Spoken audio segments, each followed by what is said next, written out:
Alright, so as many of you know, Pokemon Go is the hottest game app right now on the planet, surpassing even more downloads than Tinder, the dating site, and it's pretty insane. People actually spend more time on it using it than even Facebook itself. Nintendo stock has skyrocketed, so you're probably coming here to think, what's he talking about? Pokemon Go is all the rage, so I must not know anything about it.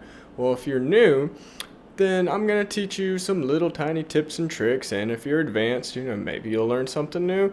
Who knows, but Pokemon Go is becoming pretty crazy. Like, check out this footage right here from when I was staying in Columbus, Georgia. Across the street, there were a few Pokestops, and everyone just started putting lure modules, so I drove by, saw it on my map, and had to see what the fuss was about, and over 300 people, cars parked, people were tailgating, people were in lawn chairs, some people were drinking beer. I mean, this was Sunday night around from 11:30 to about 1 a.m. at a shopping center where every store is closed. I mean, come on, like Radio Shack is not open on a Sunday at midnight, and I mean, it's barely open anyways. So here's some footage from just a random thing going on Sunday night, just from Pokemon people, all people in their 20s.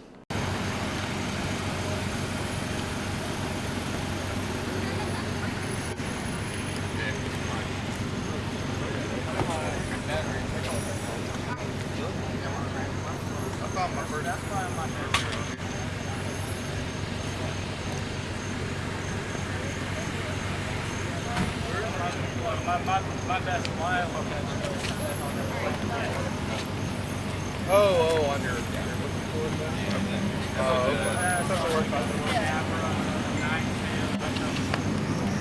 Okay, so now that you've seen what the rage is all about with Pokemon Go, I'm going to teach you guys how to kind of play it, because Googling it is a little bit kind of messy. I mean, I kind of started off a little bit rocky. It took me a few days to finally get the gist of things, so I'm going to share all the troubles that I went through and just give you guys all the easy answers. So number one, when you first start off, you're obviously you are level 1 or don't have a level, I can't remember, but you need to level up as soon as possible. So by doing that, you collect Pokemon, just capture every single Pokemon you see, and the biggest tip, even when you become really good and you get higher level, just keep catching the same Pokemon over and over again. I mean, there was one point where I probably had like over 70 Pidgeys in my little Pokemon party. So you may think it's kind of repetitive, but it gives you some of the Stardust, which I will tell you about later. It gives you some more Poke Candy for that specific Pokemon, which allows you to power up and to even evolve. And evolving is very, very important. So just keep playing the game, go around, catch Pokemon, do a few evolutions when you can. I mean, evolving a Pidgey into a Pidgeotto is pretty easy. Just catch a few Pidgeys and you should be able to evolve it. So after you've done that and you get to level 5, that's when the game really begins. That's when you can join the teams. I forgot, I think one's something, then there's Mystic, and then Valor. I mean, pretty much everyone's just saying yellow, red, or blue. I joined the blue team, which is Mystic, just because I actually thought that the little description for the teams in the beginning kind of matters, and it just seemed the most relevant to me, but I guess it doesn't have any effect on anything. Maybe in the long run, things will shape up and it'll actually matter. Apparently, there's rumors that it'll be those colors that determine which legendary bird that you get later on. That's another rumor. So while the game's only been out for about a week or less, I'm already at level 17. And so after you get to a few of the gyms and you can battle, first of all, you're probably not going to beat gyms right away. Like, I tried to jump into some gym battles when I was level 5, level 6, and I just got my butt handed to me in the first round, because the CP rating, another point that we're getting to, is very important. Obviously, if you're using a Pokemon, it doesn't matter how strong or rare the Pokemon is. If your Pokemon's like CP, which stands for combat power, if its combat power is only like 120 and you're going up against a Pokemon whose combat power is over 800, then you're just going to get wiped out. Even if you have a whole team of like 6 Pokemon, just the amount of damage that you do to that really strong Pokemon is just a little sliver, and then the Pokemon attacks that it's using back at you are either going to knock you out in one hit or just 2 hits. So you kind of just don't stand a chance when you go up against those. So obviously you want to keep leveling up and using Stardust to do the power-ups, catching the same Pokemon over and over again. That's why it's easy to level up and get like a Pidgeot or Pidgeotto, which is the strongest Pokemon in my party right now.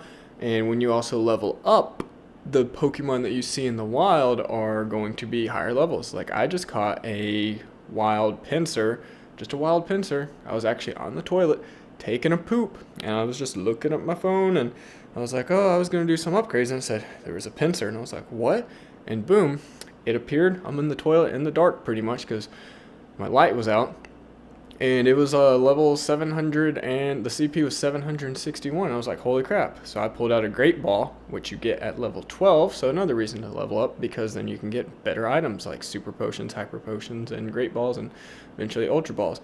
So I did that, and I caught it. So obviously that CP right there is already high enough. So I could take out some weaker gyms, and I could leave it at the gym once I take it over. Or if you're going to join a gym that is the same team, like if you're, for example, since I'm on the blue team, if I find a gym that's owned by the blue people, you go and you look at the gym prestige, and you get one of your Pokemon versus 6, and you have to defeat as many of the Pokemon at the gym. Usually you get way more gym prestige if you're able to wipe out every Pokemon at the gym, but as long as you can defeat one Pokemon, you get a little bit of prestige. You may have to battle over and over again to get the prestige up, but once you hit the little threshold that'll be up in the left corner, then you can add one of your Pokemon to the gym. If it's an opponent's team, the opponents will allow you, like you can use up to 6 Pokemon to take them out, and it's going to be your 6 strongest, and that's a lot easier. I feel like it's a lot easier to take the other team's gym versus your own, but the only thing that sucks is once you take over the gym, you're pretty much just leaving one Pokemon behind, so it can easily be taken up. So another tip is go in groups.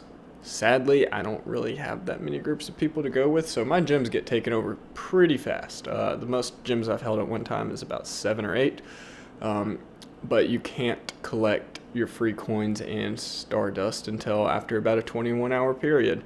So that brings me to the other point. Why do you want to hold a gym? Well, the more gyms you hold, the more points and coins you get. So obviously, if you don't want to spend money on this game, then you need to start trying to own as many gyms as you can, because each gym is going to be about 10 coins, which is really nothing in the game. It's pretty cheap. That's like, 10 cents or something. But you also get Stardust. So, I mean, essentially, if you're really, really good, you can just go to a ton of gyms, own them with your crazy high-level Pokemon, and just sit there and just keep racking up the money and Stardust, and then it will let you get more powerful. So that's one of the benefits of owning the gym. Plus, when you battle gyms, you get experience, so that helps you level up. And when you level up, it will help you sometimes see rarer Pokemon, and obviously they're at higher levels, which is good, because then you can drop those Pokemon off at multiple gyms.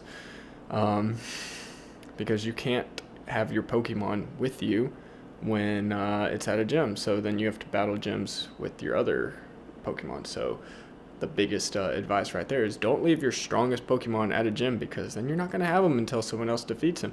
And if he's really strong, nobody can defeat him, then you just don't have him anymore. So, you're going to want to do that, and just, again, catch as many Pokemon as you can. And here's the biggest tip if you want to level up.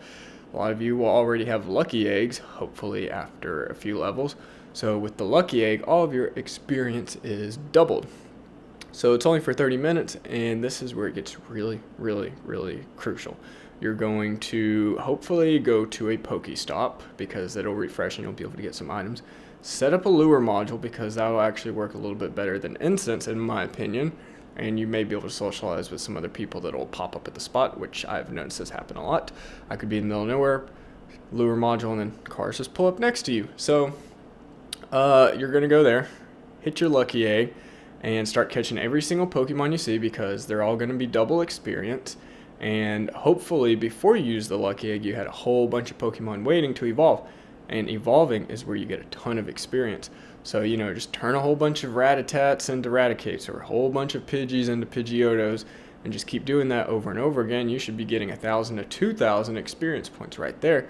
So boom, boom, boom, you're catching every Pokemon, and then you're evolving over and over again, and you should level up. Like sometimes I'll pretty much skip a level. Like I was at a place and I was level 14, put the lure module, did the lucky egg, and bam, just did pretty much what I explained to you. And by the end of that little 30-minute session, without even moving anywhere, I was just sitting in my car with the AC on because it's really hot, ended up at level 16. Easy, piece of cake.